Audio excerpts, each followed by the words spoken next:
Glory to you, Lord Christ.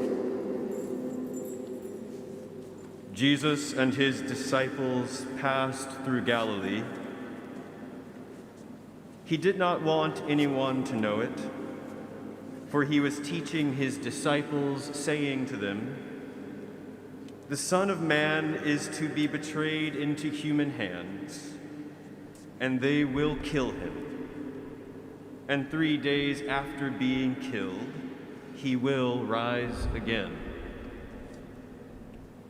But they did not understand what he was saying and were afraid to ask him.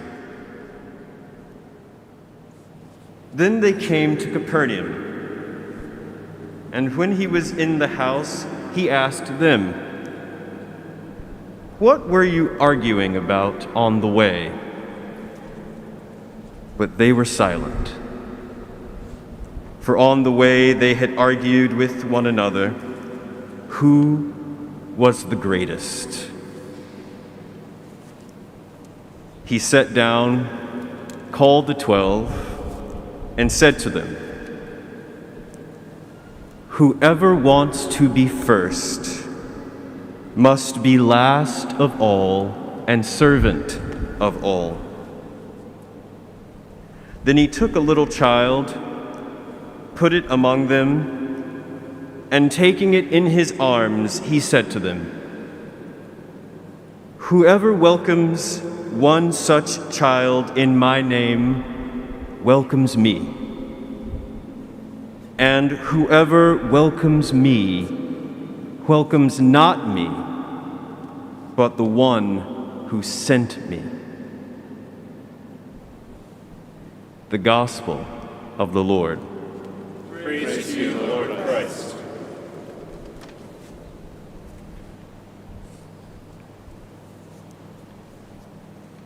I dream a world where man, no other man will scorn, where love will bless the earth and peace its paths adorn. I dream a world where all will know sweet freedom's way, where greed no longer saps the soul, nor avarice blights our day. A world I dream where black and white, whatever your race may be, will share the bounties of the earth and every man is free. Where wretchedness will hang its head and joy like a pearl attends the need of all mankind. Of such I dream my world. Amen.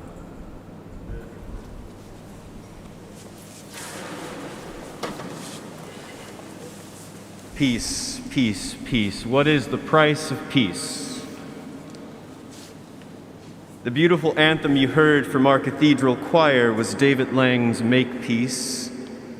So interesting it is because it disabuses us sonically of any naive ideas of peace, of its quality, of its possibility. As the song's undercurrent of solitude is married to dissonance, in it, the word peace itself shimmers with a characteristic lightness amidst the discordant cry, "If you can make peace, make peace." This solitude amidst dissonance tells us something about the quality, the character, the possibility of peace in the human experience. Peace comes at the price of disturbance. Disturbance as the givenness of life itself, and disturbance as that which must be given if peace is to be known. In one sense, disturbance is the way in which one comes to know the quality of peace for what it is: clarity, solitude, easiness of spirit. Without the unavoidable suffering of life, the unexpected disturbances, it's not clear that peace would have any meaning, you see. Peace is known by way of the givenness of the fact of human frailty. A frailty that is, yes, exacerbated by the particular evils of our time, of our politics, of the kind of people into which we have been made, but human frailty is also just a matter of the fact of being a creature. That if all the world were different, still something about how we are made would bump up against the frailty, would be disturbance as the givenness of the fact of life. This first kind of disturbance, the fact of life, needn't make us think that suffering is ultimate, as if the unavoidability of suffering means finally that we can only ever play into suffering's hand. What again says the wisdom of Solomon? The ungodly by their words and deeds summon death. Considering him a friend, they pined away and made a covenant with him because they are fit to belong to his company. For they reasoned unsoundly, saying to themselves, short and sorrowful is our life, and there is no remedy when a life comes to its end and no one has been known to return from Hades. Because of these people, we are brought to our second sense of disturbance as the price of peace. A matter of consciousness, an active decision-making in the context of what too often appears to be but a short and sorrowful life. Some might call this kind of disturbance the one rooted in the active decision. They might call it political disturbance. And yet, before disturbance can take root as a political act, the disturbance must be felt in the deepest levels of one's own existence. The disturbance must be taken seriously, must be taken personally. It is one thing to register the fact of suffering. It is quite another to register the fact of suffering as personal suffering. To realize and internalize as a blasphemous offense that some take the fact of suffering and the shortness of life as a reason, as a means of justifying the suffering of others for earthly gain, for wealth, for prestige, for position, and so on.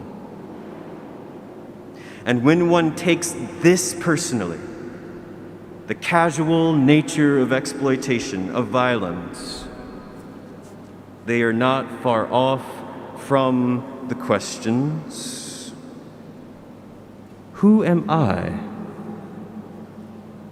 Where do I stand in relation to suffering's infliction?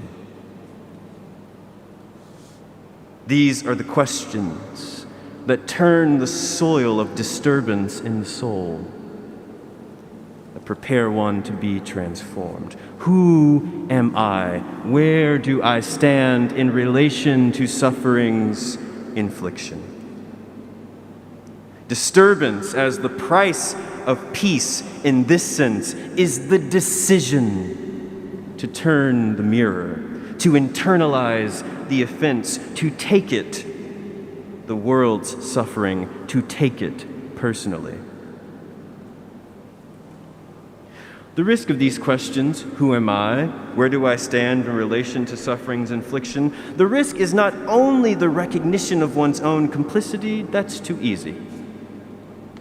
The risk of these questions is the possibility that upon taking suffering personally, one might not be able to turn away.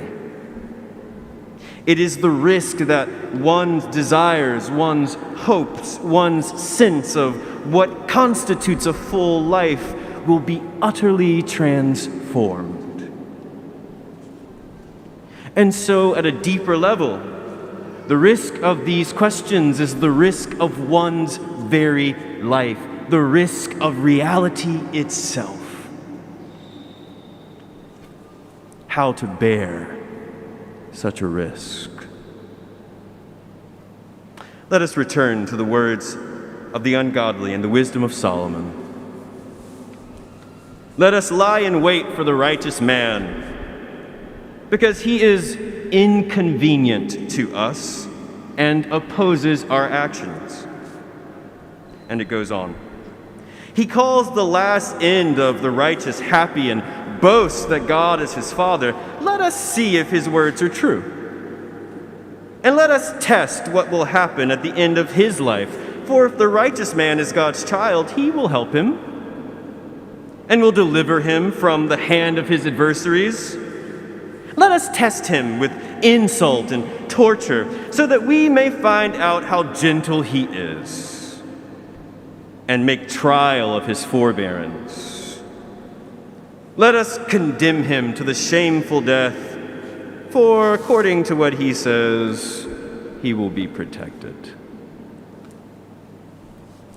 In the 9th chapter of the Gospel according to Mark, it was read that Jesus was teaching his disciples, saying to them, "The Son of Man is to be betrayed into human hands, and they will kill him, and 3 days after being killed, he will rise again." But they did not understand what he was saying and were afraid to ask him. This is the second time that Jesus foretells his death and resurrection in the Gospel according to Mark. But still his disciples do not, it is said, understand. They go on arguing among themselves who is the greatest, and it's shame, it would seem. They avoid Jesus' question, "What were you arguing about on the way?" Perhaps they did understand. Perhaps they knew that if they'd accepted really and truly the glory of God's grace in bearing witness to the power of the resurrection, then nothing greater would be worth arguing about. That their own sense of self would be wrapped up in something all-consuming. It's as if they knew that in drawing closer to the power of the Spirit, they would be given eyes and ears to see and hear that could no longer unsee and unhear the image and the voice of the risen Lord in the faces and the cries of those made small by the world. And so Jesus makes it plain. Whoever wants to be the first must be the last of all and the servant of all. Then he took a little child and put it among them, and taking it in his arms, he said to them, "Whoever welcomes one such child in my name welcomes me, and whoever welcomes me welcomes not me, but the one who sent me."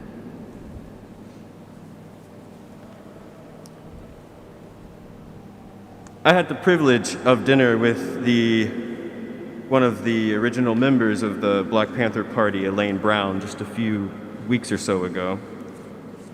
She said that before the Panthers would go on patrol at night, one would say to the other, "Are you prepared to die with me tonight, comrade? Are you prepared to die with me tonight?" And this struck me as I suspect it struck you. And then I remembered Jesus saying to James and John in the Gospel of Matthew, when they sought to be his followers, "Are you able to drink of the cup I am about to drink?"